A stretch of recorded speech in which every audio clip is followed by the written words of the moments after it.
Hello! మరొక పాత వంటకంతో మీ ముందుకొచ్చింది మీ సుజాత. దీన్ని కక్కరాలని అంటారు మా ఒరిస్సా సైడ్. గోధుమ పిండితో చాలా బావుంటుంది.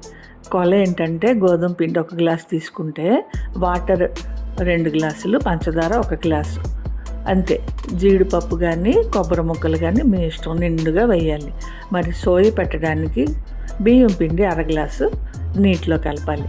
ముందు నీళ్లు మరగబెట్టి ఈ బియ్యం పిండి నీరు సోయి పెట్టేసి పంచదార, కాస్త ఉప్పు, కొబ్బరి ముక్కలు, జీడిపప్పు అన్నీ వేసేసి మరగనిచ్చాక గోధుమ పిండి వేసి ఒక్కసారి బాగా కలిపేసి స్లోలో ఉంచాలి ఒక 5 మినిట్స్. ఆ తర్వాత తడి చేతితో చూస్తే చేతికి అంటిపోతే అయిపోయినట్టే.